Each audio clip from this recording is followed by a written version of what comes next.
نحمده ونصلي ونسلم على رسوله الكريم اما بعد فاعوذ بالله من الشيطان الرجيم بسم الله الرحمن الرحيم انما يخشى الله من عباده العلماء صدق الله مولانا العلي العظيم وصدق رسوله النبي الامين ونحن على ذلك لمن الشاہدین والشاکرین والحمد للہ رب العالمین۔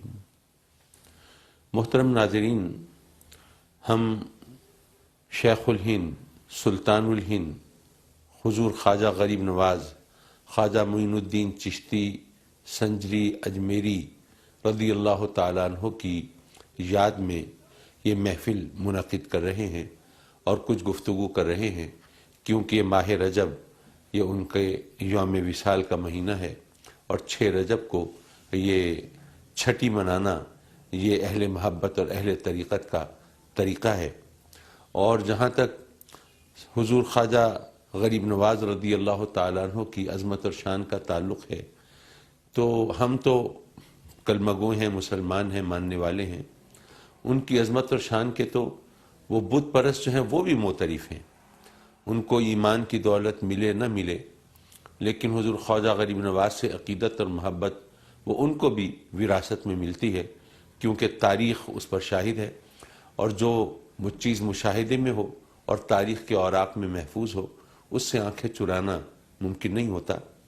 ہم گزشتہ درس میں یہ سیکھ رہے تھے کہ آپ کس طرح دنیاوی آلائشوں سے جی دامن چھڑا کے حضرت ابراہیم قندوزی رحمۃ اللہ علیہ کے وہ عطا کردہ روٹی کے ٹکڑے کو کھا کر جب آپ کی قلب و ذہن کی دنیا بدلتی ہے اور آپ ان چیزوں کو چھوڑ کے اور چکی اور باغ جو آپ کو وراثت میں ملے ہیں اور ظاہر ہے کہ رزق حلال کا ذریعہ ہے، وہ اس کو بیچ کے اور پھر وہ جو رقم ہے وہ بھی سینت کر رکھنے کی بجائے اور کوئی انویسٹمنٹ کی بجائے آپ راہ خدا میں غریبوں میں تقسیم کر دیتے ہیں اور پھر نکل کھڑے ہوتے ہیں، اور اب آپ کے سامنے کچھ منزلوں کا تعین ہے۔ آپ کو پتہ ہے کہ آپ کے والد گرامی آپ کو کس مقام پر دیکھنا چاہتے تھے اور کہاں پہ رکھنا چاہتے تھے، تو اس لیے وہ علوم ظاہری کے حصول کے لیے پہلے وہ عراق کا رخ کرتے ہیں۔ اس وقت نیشا پور راستے میں پڑتا ہے، وہ اس سے آپ کی ویسے بھی وابستگی ہے، پہلے بتایا تھا آپ کو کہ پہلے قرآن مجید حفظ بھی وہیں پہ کیا تھا آپ نے، اور ابتدائی تعلیم بھی وہیں پہ حاصل کی تھی، اور وہاں پر وہ قتل و غارت گری کے منظر بھی دیکھے تھے۔ بہرحال وہ وہاں سے گزر کر آپ پہنچتے ہیں خانقاہ چشتیہ میں۔ چشت ایک چھوٹا سا قصبہ ہے۔ سب سے پہلے چشتی کا لفظ استعمال ہوا حضرت اسحاق شامی رضی اللہ تعالیٰ عنہ کے نام کے ساتھ۔ انہوں نے وہاں پر یہ سلسلہ شروع کیا تھا۔ اگر ادھر گیا تو تاریخ کے اوراق اور زیادہ پھیل جائیں گے اور مشکل ہو جائے گی، تو بہرحال یہ میں عرض کر رہا تھا کہ آپ نے پہلے تو، کیونکہ آپ کا جو وطن ہے سنجر وہ خراسان میں ہے، وہاں سے نکل کر آپ پہلے مشرق کا رخ کرتے ہیں، اور وہاں سے کیونکہ سمرقند اور بخارا جو ہیں وہ علم و عرفان کے مرکز شمار ہوتے ہیں، بڑی بڑی ہستیاں ہیں وہاں پہ، تو اگرچہ آپ کے پاس زیادہ راہ نہیں ہے، اگرچہ آپ نے وہ مال جو بھی تھا وہ سنبھال کے نہیں رکھا ہے اور مستحقین میں تقسیم کر دیا ہے، لیکن آپ چونکہ ان چیزوں کی جو خواہش ہے وہ دل سے مٹ گئی ہے، وہ لکڑی کے خشک ٹکڑے کی وجہ سے وہ آپ ہر چیز سے بے نیاز ہو گئے ہیں۔ اب آپ چلے جا رہے ہیں۔ اب پہلے وہ آپ جب آتے ہیں نیشا پور، وہاں پر بھی حضرت عثمان ہارونی، معاف کیجئے بعض جگہوں پہ اس کو ہارونی پڑھا جاتا ہے، لکھا جاتا ہے، لیکن جو اصل تلفظ ہے وہ ہارونی ہے۔ حضرت عثمان ہارونی رضی اللہ تعالیٰ عنہ یہ کون ہے؟ یہ حضور خواجہ غریب نواز رضی اللہ تعالیٰ عنہ کے شیخ ہیں، مرشد ہیں، تو ان دنوں وہیں پہ جلوہ فگن ہے۔ آپ کو پتہ چلتا ہے کہ حضرت شیخ عثمان ہارونی یہاں جلوہ فگن ہے، بے اختیار وہ خانقاہ چشتیہ کی طرف چلتے ہیں، اور جب وہاں جاتے ہیں تو دو روایتیں ہیں. ایک روایت تو یہ ہے کہ حضرت شیخ عثمان ہارونی آپ کے منتظر ہیں، آپ کو سینے سے لگاتے ہیں اور اپنی محبتوں اور شفقتوں سے نوازتے ہیں، اور اگلے دن آپ کو بغداد کی جو مسجد جنید ہے اس میں لے جاتے ہیں، اور وہاں پر دیگر عارفین کاملین اور صوفیہ اور اولیاء کا جمع غفیر ہے، ان کے سامنے آپ کو بیعت کرتے ہیں. اور وہ بیعت کرنے کا جو انداز ہے وہ بھی خوب ہے. پہلے آپ فرماتے ہیں کہ تازہ وضو کرو، پھر حکم ہوتا ہے کہ اب 2 رکعت نماز نفل ادا کرو، پھر حکم ہوتا ہے کہ اب سورہ بقرہ کی تلاوت کرو. جب اس تلاوت سے فارغ ہوتے ہیں تو فرماتے ہیں 21 بار سبحان اللہ پڑھو، اور جب وہ سبحان اللہ 21 بار پڑھتے ہیں تو پھر آپ کہتے ہیں کہ چلو میں تمہیں اب تمہارے رب سے کی بارگاہ میں پیش کرتا ہوں. پھر ان کی بیعت کرتے ہیں. بیعت لینے کے بعد پھر حکم ہوتا ہے کہ اب 1000 بار سورہ فاتحہ پڑھو.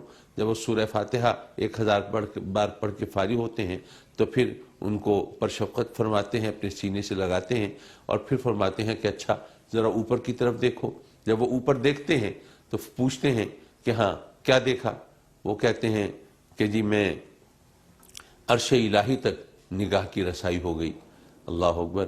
حضرت عثمان ہارونی رضی اللہ تعالیٰ عنہ تبسم فرماتے ہیں ذرا نیچے دیکھو. وہ دیکھتے ہیں، پوچھتے ہیں کہ ہاں کہاں تک پہنچی نظر؟ وہ کہتے ہیں یا شیخ یہ تحت الثری تک میری نگاہ پہنچی. آپ شفقت فرماتے ہیں، پھر کچھ توجہ سے نوازتے ہیں، اور اس کے بعد پھر فرماتے ہیں کہ اچھا اب دیکھو اوپر کی طرف. اب دیکھا تو فرماتے ہیں کہ ہاں اب کہاں تک پہنچے؟ کہا جی اب حجاب عظمت تک نگاہ پہنچ گئی ہے. حضور عثمان ہارونی رضی اللہ تعالیٰ عنہ فرماتے ہیں کہ جو کچھ ہمارے پاس تھا وہ تو ہم نے تمہیں دے دیا، لیکن یہ ان تمام مقامات اور مراحل کے لیے کچھ منزلیں طے کرنا ضروری ہوتی ہیں، کچھ طاقت حاصل کرنا اور ان کو سنبھالنا اور اس کے لیے حزم و احتیاط سے کام لینا، یہ تمام منزلیں ہیں، ان کو پانا ہوگا. تو اس لیے تمہیں یہ کچھ مجاہدے، کچھ ریاضت، کچھ عبادت، ان تمام مراحل سے گزرنا ہوگا. اور تاریخ کے اوراق میں محفوظ ہے کہ آپ نے وہ جو بیعت کرنے کے بعد جو مجاہدے کیے، جو ریاضتیں کی، وہ اتنی شدید تھیں کہ وہ شاید ایک عام انسان کے لیے ناقابل یقین ہوں، اور وہ صرف قصوں کہانیوں کی بات ہوں. ایک دوسری روایت یہ ہے کہ جب آپ خانقاہ چشتیہ میں داخل ہوئے اور سیدنا عثمان ہارونی رضی اللہ تعالیٰ عنہ کی بارگاہ میں حاضر ہوئے تو اس وقت آپ نے زیادہ توجہ نہیں فرمائی اور بے توجہی رہی، اور آپ کی طرف سے کچھ کرامتوں کا اظہار بھی نہیں ہوا. لوگ آتے ہیں، کچھ عرصہ ٹھہرتے ہیں، دیکھتے ہیں حضرت عثمان سے جو کوئی کرامت ظاہر نہیں ہوتی تو سمجھتے ہیں کہ بس قصے کہانیاں ہوں گی. ان کے اعلیٰ مقامات کا اور ان کے حیثیت کا جو لوگ چرچا کرتے ہیں کہ جی ایسے اللہ کے ولی ہیں، ایسے مرد خدا ہیں، اور رب کی بارگاہ میں ان کا یہ مقام ہے، فلاں ہے، فلاں ہے، یہ بس کہی ہوئی باتیں ہیں، ان کی کوئی حقیقت نہیں، کیونکہ کوئی کرامت تو دیکھی نہیں. کوئی 2.5 برس آپ وہاں پر رہتے ہیں خانقاہ میں. حضرت خواجہ معین الدین چشتی اجمیری رضی اللہ تعالیٰ عنہ 2.5 برس رہتے ہیں. بیعت تو وہ اصرار کر کے کر لیتے ہیں، اس روایت کے مطابق کہ آپ بیعت کے لیے اصرار کرتے ہیں تو حضور عثمان ہارونی رضی اللہ تعالیٰ عنہ وہ ذرا تھوڑا سا گریز فرماتے ہیں کہ تم نے کیا دیکھا ہے، تم کیوں کرنا چاہتے ہو بیعت، تم اور مردان خدا بہت ہیں، تم کہیں اور چلے جاؤ. وہ آپ کی ثابت قدمی دیکھنا چاہتے ہیں، آپ کا استقلال دیکھنا چاہتے ہیں، آپ کی وارفتگی اور آپ کی دیوانگی کو پرکھنا چاہتے ہیں. لیکن جب آپ ان تمام امتحانوں پہ پورے اترتے ہیں تو پھر آپ کو بیعت کر لیتے ہیں، اور بیعت کرنے کے بعد پھر آپ کی تربیت کا ایک اور انداز شروع ہوتا ہے. آپ فرماتے ہیں اچھا بھئی ہمیں ذرا سفر کے لیے نکلنا ہے اور تم ہمارے ساتھ ہوگے سفر میں. آپ بسر و چشم اس حاضر بھی ہیں اور اس پر انتہائی خوش بھی ہیں کہ اپنے شیخ کی خدمت کا موقع ملے گا دوران سفر بھی. اب جب سفر کے لیے آپ روانہ ہوتے ہیں تو وہ آپ کا سامان وہ آپ نے سر پہ اٹھایا ہوا ہے، اور وہ چولہا بھی ہے، اور اس کے اوپر وہ طعام بھی ہے کہ جہاں کہیں حضرت طلب فرمائیں تو گرما گرم کھانا وہ حضرت کی خدمت میں پیش کر سکیں، اور ضرورت کی جتنی چیزیں ہیں وہ اس طرح دسترس میں ہوں کہ کوئی بھی چیز جب مانگیں تو اس میں کوئی تاخیر نہ ہو، کوئی تساہل نہ ہو، حضرت کو دوبارہ کہنے کی یا یاد دہانی کی ضرورت نہ پیش آئے. اس طرح آپ سفر میں آپ چلتے ہیں اور رفاقت کا گویا یوں کہیے کہ ایک طرح سے حق ادا کرتے ہیں، اور جب آپ کے شیخ آپ سے راضی ہوتے ہیں تو پھر آپ کو لے کر وہاں حرمین شریفین پہنچتے ہیں اور خانہ کعبہ میں حاضری دے کر طواف کے بعد رب کی بارگاہ میں عرض کرتے ہیں کہ مولا یہ معین الدین کو لے کر میں تیری بارگاہ میں حاضر ہوں، اس کو قبول فرما۔ تو ہاتف غیبی سے آواز آتی ہے کہ قبول کیا، اور یہ واقعی معین الدین ہے۔ معین الدین کا مطلب دین کی مدد کرنے والا۔ پھر وہاں سے جب یہ آقائے دو جہاں سرور کائنات نور مجسم صلی اللہ علیہ وآلہ وبارک وسلم کی بارگاہ میں وہاں مدینۃ المنورہ میں حاضر ہوتے ہیں، تو وہاں پر آپ کے شیخ تلقین کرتے ہیں اپنے مرید کو کہ معین الدین آقا کریم کی بارگاہ میں سلام پیش کرو۔ اب اس بارگاہ کا جو ادب ہونا چاہیے، اور پھر ہم جیسے جو کور چشم ہیں ہم تو نہیں سمجھ سکتے، لیکن جن کو رب کائنات نے کچھ آنکھیں دی ہوں، بینائی دی ہو، اور وہ اس بارگاہ کی عظمت کا اپنی حیثیت کے مطابق مشاہدہ کر سکتے ہوں، پھر ان کے اوپر جو جاہ جلال اور جمال کی جو ملی جلی کیفیت ہوتی ہے وہ کس طرح اثر پذیر ہوتی ہے، اس کا اصحاب دل جو ہیں وہ بخوبی اندازہ کر سکتے ہیں۔ تو وہاں پر جب حاضری ہوتی ہے تو آپ کے شیخ کہتے ہیں آقا کریم کی بارگاہ میں سلام عرض کرو۔ اب اس وقت گلا خشک ہے، آواز نہیں نکل رہی ہے، ٹانگیں کپ کپا رہی ہیں، اور وفور عقیدت و محبت سے کچھ سمجھ نہیں آ رہا کہ یہاں پر حاضری کی کون سے آداب بجا لائیں اور کس طرح سلام پیش کریں۔ بالآخر آقا کریم کی بارگاہ میں حاضر ہو کے عرض کرتے ہیں السلام علیکم یا سید المرسلین۔ تو آقا کریم صلی اللہ علیہ وسلم کی طرف سے جواب آتا ہے وعلیکم السلام یا سلطان الہند۔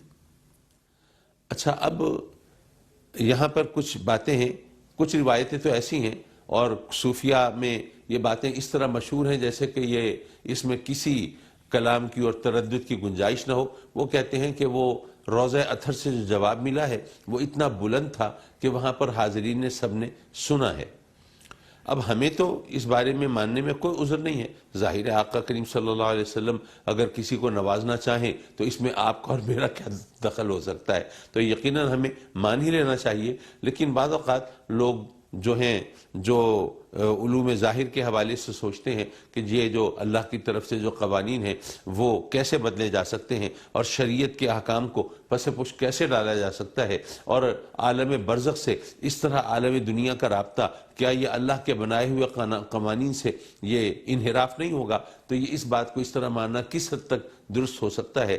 تو پھر اس بارے میں یہی ہم عرض کر سکتے ہیں کہ دیکھیے یہ تو ایک روحانی کیفیت کی بات ہے نا، ہو سکتا ہے کہ یہ جواب صرف حضور خواجہ غریب نواز رضی اللہ تعالیٰ عنہ اور آپ کے مرشد حضرت خواجہ عثمان ہرونی رضی اللہ تعالیٰ عنہ نے سنا ہو، لیکن چونکہ اب روایات چلتی ہیں کہ ادھر سے یہ جواب آیا اور آپ نے سنا، تو ممکن ہے کسی نے وفور عقیدت میں یوں کہہ دیا ہو کہ نہیں جی یہ جواب سب نے سنا، اور پھر سننے والوں نے یہ سن کر کہ جی ہمیں ایک شیخ کامل نے، ایک اللہ کے محبوب اور نیک اور مقبول بندے نے بتایا کہ جواب سب نے سنا، تو اس نے آ کے پورے تیقن کے ساتھ اس کو آگے بڑھا دیا ہو اور لوگوں نے اس کو صحیح مان لیا ہو۔ اور یہ بھی ممکن ہے کہ واقعی آقا کریم صلی اللہ علیہ وسلم نے کرم فرمایا ہو، کیونکہ یہ جو کہا جاتا ہے جی یہ قوانین، تو قوانین جو ہیں وہ بے شک اپنی جگہ پہ ہیں اور ان کو ہم مانتے ہیں، لیکن بسا اوقات رب کائنات اپنے قوانین وہ بدل بھی دیتا ہے اپنے بندوں کے لیے۔ میں ایک چھوٹی سی مثال اگر پیش کروں، آج کل کے دور میں، سائنسی دور میں، ہم سب کو پتہ ہے کہ ٹھنڈک سے چیزیں سکڑتی ہیں اور حرارت سے پھیلتی ہیں، لیکن سائنس کے طالب علم یہ بھی جانتے ہیں کہ اس میں ایک ایگزیمپشن بھی ہے۔ وہ کیا؟ پانی جو ہے، وہ پانی جب 4 ڈگری سینٹی گریڈ سے زیادہ ٹھنڈا کیا جائے تو پھر وہ سکڑتا نہیں ہے بلکہ وہ پھیلتا ہے۔ اس کی مولیکولر ساخت کچھ ایسی ہے کہ اس کے بعد پھر وہ سکڑنے کی بجائے پھیلتا ہے۔ اب جب وہ پھیلتا ہے تو کیوں؟ آخر یہ قانون سے انحراف کیوں ہے؟ یہ ہمیں بتایا کہ دراصل اس لیے ہے کہ جو آبی مخلوق ہے سمندر کے اندر، دریاؤں کے اندر جو مچھلیاں ہیں، جو وہاں کی آبی مخلوق ہے، وہ زندہ رہ سکے۔ وہ کیسے؟ آپ نے دیکھا ہوگا کہ اگر آپ گلاس کے اندر برف ڈالیں تو برف تہہ میں نہیں بچ جاتا، پانی کے اوپر تیر رہا ہوتا ہے۔ کیوں؟ اس لیے کہ وہ پھیلا ہے نا، اور پھیلنے کی وجہ سے وہ ہلکا ہو گیا ہے۔ اگر وہ مسلسل سکڑ رہا ہوتا تو بھاری ہوتا، اور بھاری ہو کر تہہ میں جاتا۔ تو اس سے فرق کیا پڑا؟ فرق یہ کہ جب سمندر کے اوپر ٹھنڈ پڑ رہی ہو تو پانی جم کر تہ میں نہیں جاتا، بلکہ وہ اوپر آتا ہے اور تہ کی سطح کے اوپر، سرفیس کے اوپر وہ تہ جمنے لگتی ہے، اور پھر اتنی موٹی تہ جم جاتی ہے کہ پھر اس سے نیچے مزید ٹھنڈک نہیں جاتی۔ فائدہ کیا ہوتا ہے کہ اوپر برف کی تہ جم گئی ہے اور نیچے پانی باقی ہے، اور اس پانی کے اندر مچھلیاں تیر رہی ہیں، ورنہ اگر پانی ٹھنڈا ہو کر نیچے بیٹھنا شروع ہوتا تو ظاہر ہے کہ نیچے سے جمنا شروع ہوتا، اوپر تک آتا، تو پھر مچھلیاں بھی اس کے ساتھ پانی کے ساتھ ساتھ اوپر آتی، اور بالآخر نیچے تہ سے لے کر اوپر تک پانی جم جاتا، مچھلیاں کہاں جاتی؟ وہ مر جاتی۔ تو اگر رب کائنات آبی مخلوق کی حفاظت کی خاطر اگر قوانین فطرت بدل سکتا ہے، اور بدلا ہے اس نے، ہمارے سامنے ہے، تو وہ پھر اپنے محبوبوں کی عظمت اور شان کو اجاگر کرنے کے لیے اگر کوئی قوانین بدل دے تو اس کے اندر کون سی اتنی تعجب اور حیرت کی بات ہے؟ صرف سوچنے کی بات ہے اور ایمان لانے کی بات ہے اور یقین کے درجات کی بات ہے۔ انشاءاللہ العزیز یقین کے ان درجات کی طرف اگلا سفر ہم اگلی محفل میں جاری رکھیں گے۔ وآخر دعوانا ان الحمدللہ رب العالمین۔